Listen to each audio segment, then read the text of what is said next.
Muito bom dia. Espero que todos fiquem atentos. Vamos pedir aos mais pequeninos para terem em atenção que nós vamos falar particularmente de dois jovens sacerdotes. E chamam-se eles Nadab e Abiú.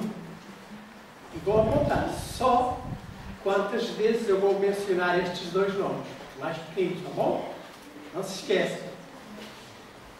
Aos mais adultos, vou pedir que abram a palavra de Deus em Êxodo, capítulo 28, verso 36.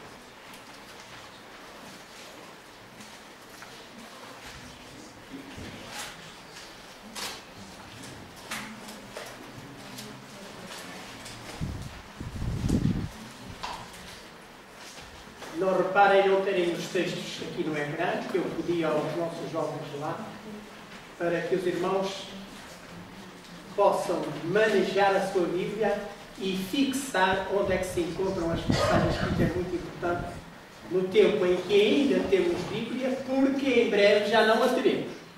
Não esqueçam isso, pormenor importante. Ora, o verso 36 do capítulo 28 de Êxodo diz o seguinte: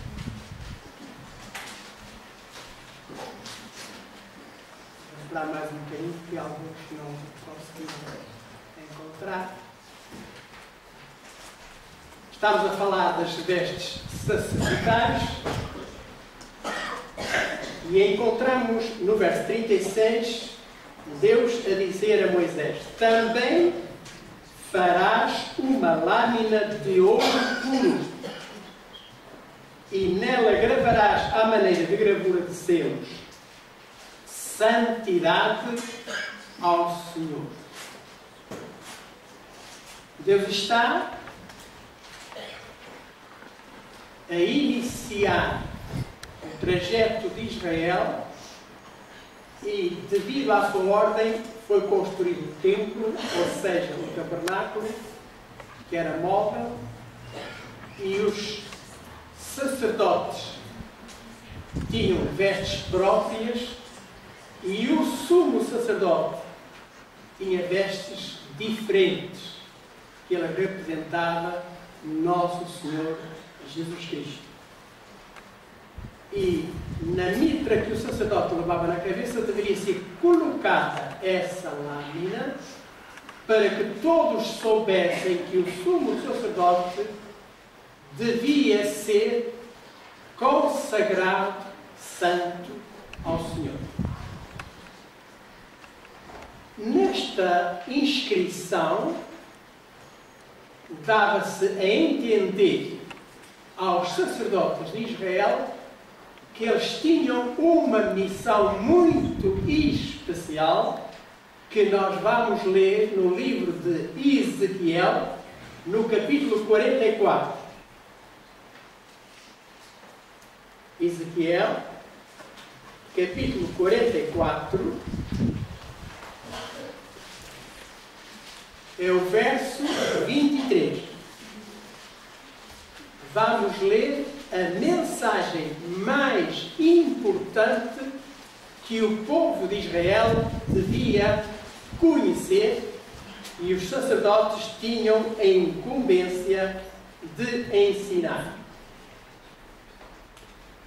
Diz: e a meu povo ensinarão a distinguir entre o santo e o profano, e o farão discernir entre o impuro e o puro.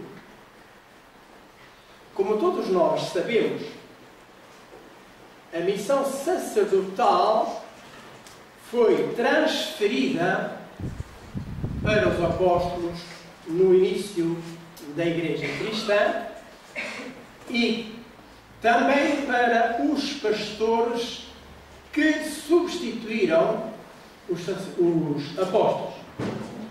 E como diz o apóstolo São Pedro, cada membro da Igreja é convidado a fazer parte do sacerdócio real.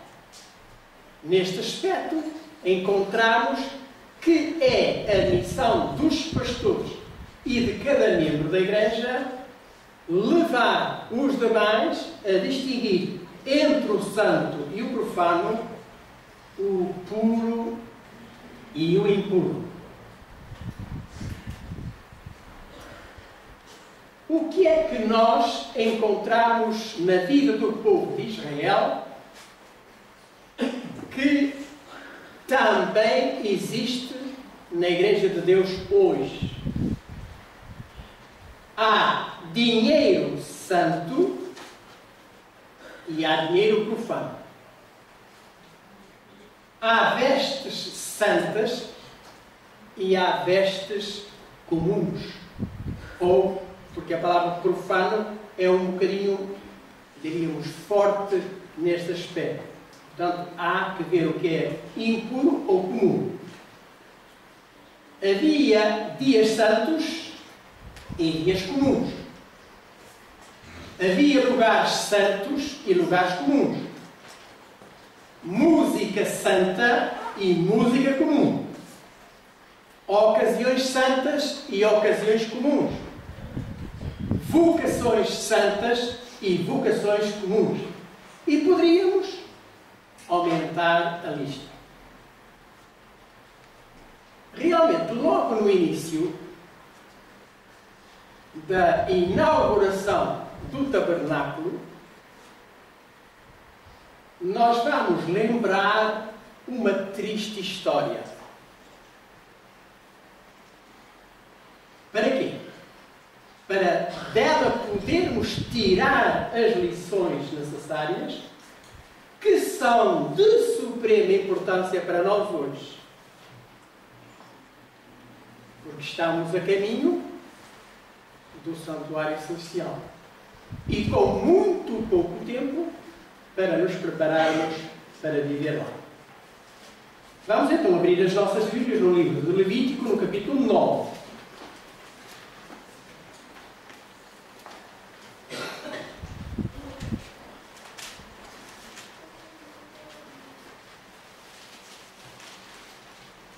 E vamos ler os versículos 22 a 24. 9, 22 a 24. Depois, Arão levantou as suas mãos ao povo e o abençoou. E desceu, havendo feito a expiação do pecado e o holocausto e oferta pacífica, que eram os pormenores que Deus tinha dado aos sacerdotes e ao sumo sacerdote. Depois, no verso 23, então entraram Moisés e Arão na tenda da congregação. Depois, saíram e abençoaram o povo, e a glória do Senhor apareceu a todo o povo. Porque o fogo saiu de diante do Senhor e consumiu o holocausto e a gordura sobre o altar. O que vendo todo o povo, jubilaram e caíram sobre as suas faces. Nada mais belo, mais extraordinário que uma manifestação destas. Foram realizados sacrifícios. Depois Arão e Moisés entraram, oraram ao Senhor e entretanto saíram, e a glória de Deus se manifestou, como acabamos de ler. Como é que a glória de Deus se manifestou? Diz no verso 24: fogo saiu de diante do Senhor sobre o altar. Podem imaginar o altar das ofertas, com as várias ofertas que Arão tinha sacrificado, e agora aparece o fogo que saiu do Senhor e consumiu o holocausto e a gordura, e todos jubilaram. De onde veio esse fogo? Quem sabe?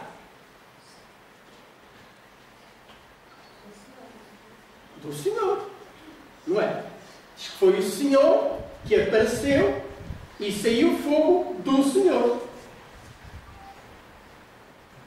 Este fogo, tendo saído do Senhor nosso Deus, era fogo santo ou fogo comum? Era fogo santo. Não sei se todos lembramos que no altar dos sacrifícios o fogo nunca devia ser apagado, nem de dia, nem de noite. Porque era desse fogo que o povo de Israel tinha que executar os serviços do santuário, e vamos falar de algum. Agora, o que é que representava esse fogo? Certamente que este fogo representava a terceira pessoa da divindade. Quem é a terceira pessoa da divindade? Os mais queridos, o Espírito Santo. E como é que nós sabemos que este fogo saído do Senhor representava o Espírito Santo? Bastaria irmos ao capítulo 2 de Atos, que não vamos procurar, e vemos que depois de Jesus ter ascendido ao céu, ele tinha dado ordem aos discípulos para ficarem no tabernáculo até que do céu fossem revestidos do poder. E quando eles estavam ali reunidos, o que é que desceu sobre os discípulos? Línguas de fogo. E essas línguas de fogo, como nós sabemos hoje, representavam o quê? O poder do Espírito Santo, de tal maneira que eles começaram a falar as línguas necessárias para a pregação do Evangelho e os milagres que puderam fazer para testemunho do poder de Deus nessa ocasião e nessa igreja iniciante também. Mas, voltando um bocadinho atrás, nós vamos ver que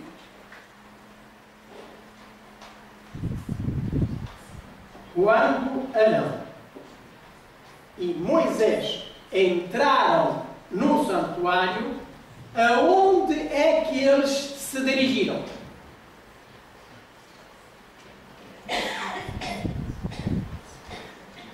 Quem sabe? Eles foram fazer o quê? Nós já lemos.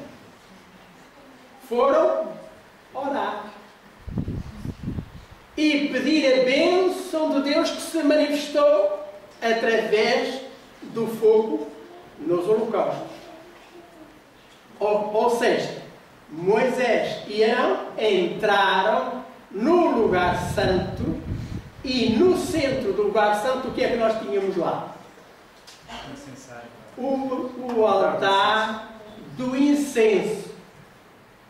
Porque era sobre esse altar que se queimava o incenso com o fogo do Senhor, para que essa oração pudesse ser respondida como Deus determinara, e como foi respondida no altar dos sacrifícios. Agora, quando o incenso era queimado dentro do lugar santo, representando as orações do povo, o que é que esse incenso representaria?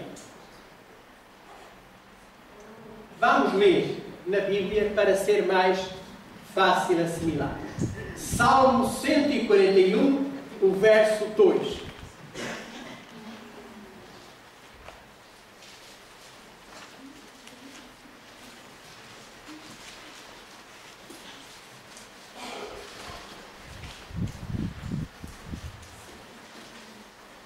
Salmo 141, verso 2. Suba a minha oração perante a tua face como incenso, e seja o levantar das minhas mãos como o sacrifício da tarde. Busquemos um outro texto em Apocalipse, capítulo 8, verso 3. Apocalipse, capítulo 8, verso 3. E encontramos o seguinte: e veio outro anjo e pôs-se junto ao altar, tendo um incensário de ouro. E foi-lhe dado muito incenso para o pôr com as orações de todos os santos sobre o altar de ouro, como está diante do trono. Portanto, vemos que o símbolo do incenso são as orações do povo de Deus.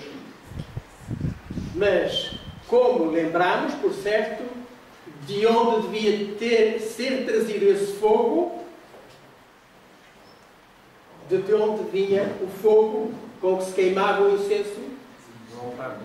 Do altar que Deus tinha mandado acender e que manifestou incendiando os sacrifícios. Logo, quando nós oramos, temos que ter presente o incenso que sobe para Deus como as nossas orações. E agora vamos ler um outro texto para podermos fazer a relação perfeita de porque as orações devem ser também santas. Romanos capítulo 8, verso 26. Romanos capítulo 8, verso 26.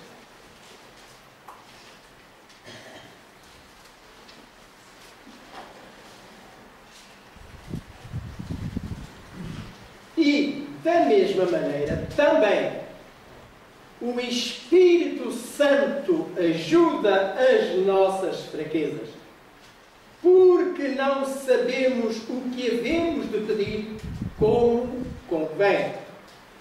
Mas o mesmo Espírito intercede por nós com gemidos inexprimíveis.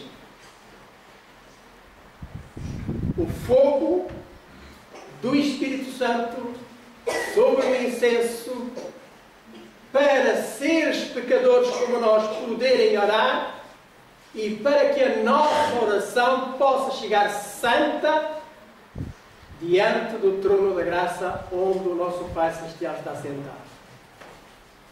Não esqueçamos de distinguir claramente entre o santo e o profano. Vamos então agora à história de Nadab e Abiú.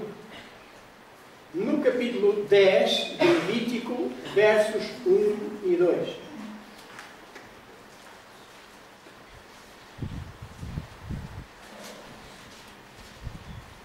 Levítico 10, 1 e 2. E os filhos de Arão, Nadab e Abiú, tomaram cada um o seu incensário e puseram neles fogo. E puseram incenso sobre ele. E trouxeram fogo estranho perante a face do Senhor, o que lhes não ordenara. E então saiu fogo diante do Senhor e tragédia os consumiu e morreram perante o Senhor. Queridos irmãos e irmãs, temos aqui uma tragédia logo no início dos serviços do santuário. E, portanto, nesta tragédia, nós temos que extrair para nós lições. Vivemos no tempo da expiação, que era o último do ano, o dia da expiação, e uma vez por ano que se fazia a expiação. Nós estamos a viver os últimos dias da segunda vinda de Jesus. E o tempo que nos resta, temos forçosamente que distinguir entre o santo e o profano. E no exemplo que acabamos de ler, e veremos outros, nós temos que pensar até que ponto nós estamos a distinguir o santo do profano, o puro do impuro, o santo e o comum. Fogo estranho levaram Nadab e Abiú perante o altar do incenso. Se alguém viu, nós não sabemos. Onde é que foram estes dois jovens buscar esse fogo? Para Deus puni-los tão drasticamente. Não foi do altar, com certeza. Não sabemos também. Não está nada escrito. Uma coisa é certa, ninguém se apercebeu. Porque era fogo. E não havia diferença. De certeza que se alguém pusesse diante desse fogo um dedo, se queimaria. Porque o fogo queima. Mas era fogo estranho. E Deus não desculpou.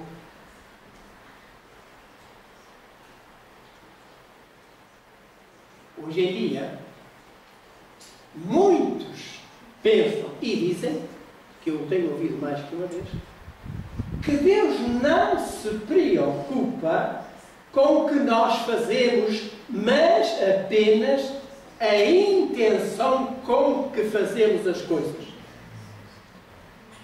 Cuidado! Pois, porque para Deus, só o que Ele determina é que Ele aceita. Não vamos pensar, meus queridos irmãos e irmãs, e este é meu dever, devo dizer bem claro, que Deus vai aceitar um fogo só por criar como o fogo de Deus. Não queiramos correr o risco de ser fulminados pelo fogo do Senhor, que será manifesto nos últimos dias. E eu estou a advertir-vos, da parte do Senhor, de que se nós continuarmos a usar fogo comum, esse fogo nos vai destruir também, transformar em cinza. Portanto, mencionando alguns aspectos, Deus quer que distingamos a música santa da música comum. Não podemos, na música santa, pôr instrumentos comuns. E isto se está fazendo em todo o mundo e, infelizmente, entre nós. E desta semana, eu estive a ver um vídeo de um irmão nosso que tem uma voz linda, que canta muito bem, faz parte da nossa igreja, tem feito muitos dos hinos e programas de cântico, e estava a louvar e a dizer que não conhecia um grupo cantante que canta com letra religiosa, mas com baterias ensurdecedoras. E ele estava a dizer que era o melhor que ele conhecia. Queridos irmãos, será que este irmão já não tem entendimento? Será que este irmão não conhece o fogo de Deus? Será que este irmão não sabe que isso é diabólico?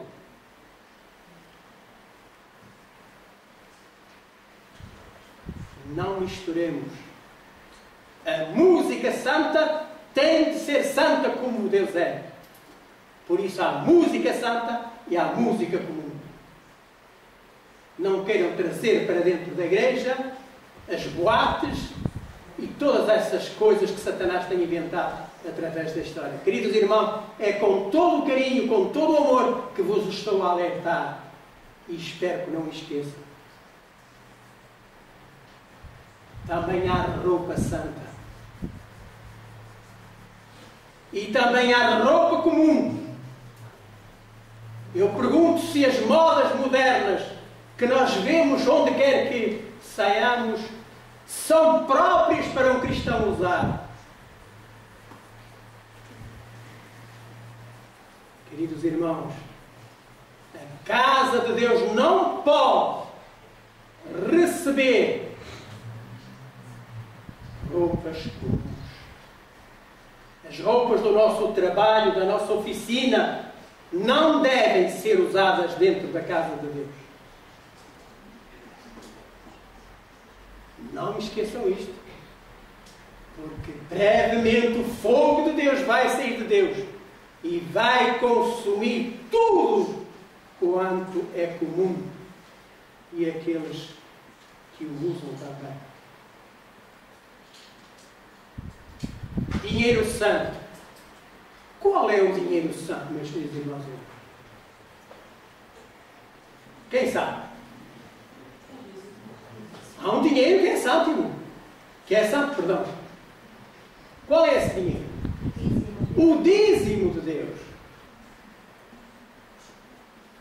Há irmãos, e eu compreendo até certo ponto, com algumas dificuldades, eu humano compreendo, que por vezes diz, não tenho o suficiente para o dízimo.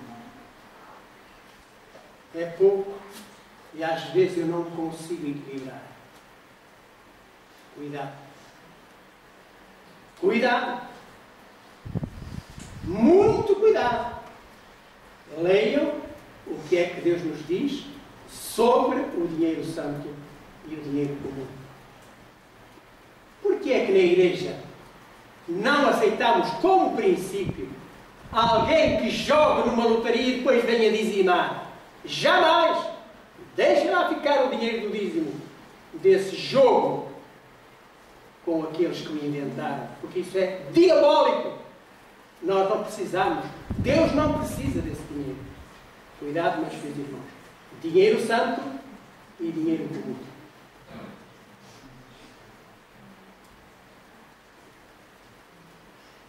Vou ler-vos uma passagemzinha que já conhecem, que eu já apresentei aqui, só para lembrar. Devemos apresentar a do Espírito de Profecia, não esqueçam, Orientação da Criança, página 413. Não esqueçam, se alguém esquecer, eu posso relembrar. Devemos apresentar exteriormente o melhor dos aspectos, não é da idade, é o melhor. No serviço do tabernáculo, Deus especificou cada detalhe no tocante ao vestuário dos que deviam oficiar perante Ele. Com isso, nos ensinou que tem suas preferências também quanto à roupa dos que o servem. Prescrições minuciosas foram dadas por ele em relação à roupa de Arão, por ser esta simbólica. Do mesmo modo, as roupas dos seguidores de Cristo devem ser simbólicas, pois que lhes compete representar a Cristo em tudo. Nosso exterior deve caracterizar-se em todos os seus aspectos, reparem bem, pela higiene, modéstia e pureza. O resto é comum, fui eu que acrescentei. Isto é o que nós devemos vestir, homens e mulheres. De resto, conforme estivermos vestidos, assim poderemos ir com Jesus para o céu, ou ser destruídos no fim do milénio, meus queridos irmãos e irmãs. Nada, absolutamente nada, de fogo estranho ou de comum. Deus não quer. Se nós somos dele, teremos que viver para ele e como ele. O nosso corpo deve ser o templo do Espírito Santo, meus queridos irmãos e irmãs. Não o ponhamos aí nas montras da rua para que outros o possam cobiçar. Desculpem, não se ofendam. É um instrumento nas mãos de Deus que vos está a falar da parte dele. Outro caso. Um dia, Davi mandou ir buscar a arca que continha os 10 mandamentos para trazê-la para dentro do lugar que ele tinha preparado. E somente os sacerdotes poderiam tocar na arca. Ninguém, mesmo os levitas, não o podiam fazer. Mas o carro em que ela vinha tombou ligeiramente num determinado lugar e a Bíblia nos diz que Uzá colocou a mão na arca para a amparar. O que é que aconteceu? Morreu. Porquê? Não estava ele querendo impedir que a arca caísse? Então, porque morreu? Irmãos, dramático. Deus sabia o que estava a fazer. Deus não errou. Felizmente o Espírito Santo nos esclarece para que ninguém tenha dúvidas. Um dia, Eliseu saiu da sua casa e estava a caminhar e havia 42 rapazinhos, 42, que começaram a brincar com o profeta do Senhor e a escarnecer dele. O Espírito Santo diz que eles estavam habituados a ouvir os seus pais a criticar o profeta. Então começaram a gritar: sobe, calvo! Porque Eliseu era realmente calvo. Sobe, calvo! A brincarem com o profeta do Senhor. E o que é que diz a Bíblia? Saíram 2 ursas do mato e os despedaçou. Olá! Então Deus é mau. Só porque brincaram com o seu profeta. Queridos irmãos, está registado para quê? Para o nosso ensino. No início da Igreja, no Novo Testamento, porque às vezes nós temos a tendência a pensar que o Antigo Testamento é diferente, Deus é o mesmo, Deus não muda, não é? E por isso eu tenho aqui assim a pergunta: será que Deus muda? Porquê? Lembram-se que Ananias e Safira, quando do apelo dos apóstolos para juntarem os recursos para poderem partilhar com os outros irmãos na fé que estavam em dificuldade, que vendessem suas propriedades e as consagrassem ao Senhor. E sabem que Ananias e Safira fizeram isso. Mas se calhar o dinheiro era bastante, e eles disseram: olha, não precisamos de levá-lo todo, ficámos com um bocadinho para nós. E quando eles foram diante de Pedro, ele fez-lhes uma pergunta: o que é que se passa? Como é que vocês se atrevem a tentar iludir o Divino Espírito. Se vocês não queriam dar, não dessem, que ninguém vos ia dizer nada. Agora, querer iludir-nos, isso não deve ter lugar. E o que é que aconteceu com os dois? O que é que aconteceu? Morreram. Pena de morte. Também, no Novo Testamento, em Atos dos Apóstolos. Meus queridos irmãos e irmãs, cuidado. Deus é santo e só aceita coisas santas. Deus não muda, porque se mudasse teria que pedir desculpa a Nadab e a Abiú no juízo final. E sabem, Deus não vai pedir desculpa, pois não. Queridos irmãos, não pensemos que Deus é mau. Deus é santo, puro e bom, mas é justo. E não se pode brincar com Deus. Há um pormenor no livro de Provérbios, capítulo 28, verso 9, que eu penso que certamente muitos conhecem, e que nós vamos ler ainda esta manhã. Eu estou olhando para o relógio, vou procurar ser pontual.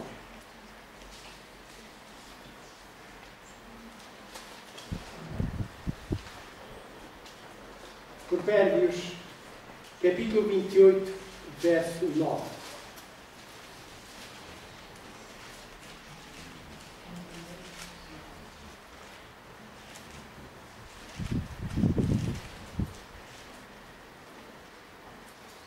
O que desvia os seus ouvidos de ouvir a lei, até a sua oração é abominável. Até a sua oração é abominável. Queridos irmãos, mais uma recomendação. Quando vimos aqui cantar à frente, num coro ou a solo, cuidado, hein? Porque o vosso cântico pode ser abominável ao Senhor se não estáis vivendo em obediência à sua vontade. Estamos a brincar com Deus? Nós não sabemos, eu não sei a vida das pessoas, nem estou preocupado com isso, mas estou a recomendar-vos muito cuidado. Muito cuidado. Porque aquele que desvia os seus ouvidos de ouvir a lei de Deus, até a sua oração e o cântico são orações cantadas, é abominável a Deus. Então é melhor estar calmo. Ou ficar no lugar. O que acha? Eu preferiria. Também se eu subir aqui à tribuna nas mesmas condições, também tenho que ter cuidado. Salmo 66, verso 18. Para reforçar aquilo que acabámos de ler.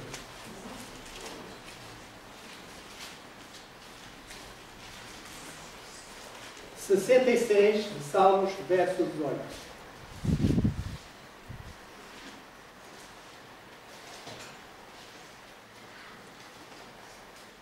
Se eu atender à iniquidade no meu coração, o Senhor vai dizer amém? Diz, não me ouvirá. Quantas orações temos feito e o Senhor não responde? Porquê? Espero que não seja o motivo de Deus não nos poder ouvir.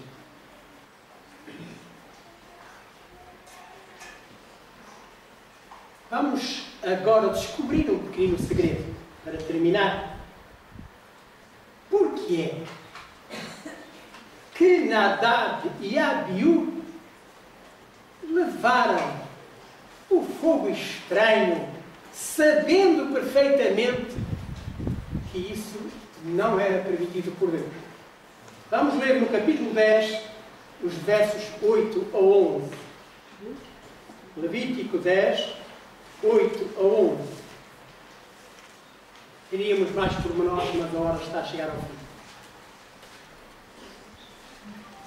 E falou o Senhor a Arão, dizendo: vinho, nem bebida forte, tu e teus filhos contigo não bebereis, quando entrardes na tenda da congregação, para que não morrais. Estatuto perpétuo será isso entre as vossas gerações. E para fazer diferença entre o santo e o profano, entre o imundo e o impuro. E no verso 11 diz: e para ensinar aos filhos de Israel todos os estatutos que o Senhor lhes tem falado pela mão de Moisés. Vinho adulterado não. Nós só podemos usar, e sempre com a devida correção, sumo puro de uvas, que às vezes as pessoas fazem confusão. Está a falar de vinho fermentado, isso diz bebida forte. Eles estavam embriagados. E devido à sua embriaguez, não se aperceberam da gravidade do seu pecado. Mas Deus não os culpou. Poderíamos falar no banquete de Belshazzar, filho de Nabucodonosor, que mandou vir os vasos do templo do Senhor, quando Nabucodonosor subverteu Israel.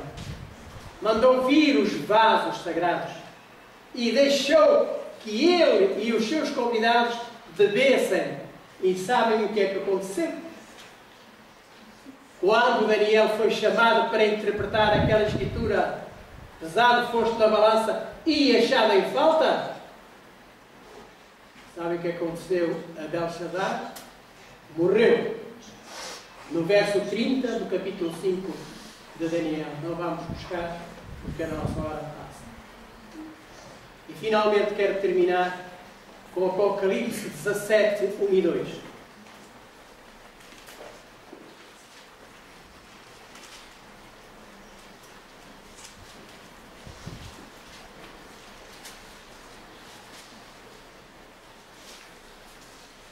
Apocalipse 17, versos 1 e 2. E veio um dos 7 anjos que tinham as 7 taças e falou comigo dizendo: vem, mostrar-te-ei a condenação da grande prostituta que está sentada sobre muitas águas, com a qual se prostituíram os reis da terra, e os que habitam na terra se embebedaram com o vinho da sua prostituição. Agora vamos para o vinho espiritual. Como é que se encontra o nosso próprio mundo? E que muitas vezes podemos ser afetados. Sabem que o vinho da Babilónia são as doutrinas falsas, os pensamentos falsos, as ideias falsas e tudo quanto é impuro e imundo vem de lá. Portanto, queridos irmãos e irmãs, não nos deixemos contaminar se queremos estar com Jesus na terra. Vou ler-vos uma última passagem do grande conflito. Eu pus aqui o capítulo e a página da publicadora Servi para podermos ler. Diz assim, parem bem, porque isto é para nós diretamente. Quando ensinadores fiéis expõem a palavra de Deus, levantam-se homens de saber, pastores que professam compreender as Escrituras e denunciam a doutrina sã como heresia. Como pode ser isso, meu irmão? Está lá escrito. Página 323 e 324 da Publicadora Servir, o capítulo 21. E continua. Desviando assim os inquiridores da verdade, não fosse o caso de se achar o mundo fatalmente embriagado com o vinho de Babilônia, e multidões seriam convencidas e convertidas pelas verdades claras e penetrantes da palavra de Deus. Mas a fé religiosa parece tão confusa e discordante que o povo não sabe o que crer como verdade. E agora o pior é a última frase. O pecado da impenitência do mundo jaz à porta da igreja. Ou seja, da Igreja Adventista do Sétimo Dia. Porquê? Porque esses pastores são os pastores que andam por aí a pregar tudo menos a Bíblia. São esses pastores que se querem introduzir entre nós para distorcer a doutrina da Bíblia. E nós, como igreja, temos consentido com isso. Mais uma vez, com todo o carinho, com todo o amor cristão, irmãos, cuidado. Deus só aceita puros e santos. E só a sua palavra nos pode alimentar. Espero em breve ver-vos com Jesus nas nuvens dos céus. Amém.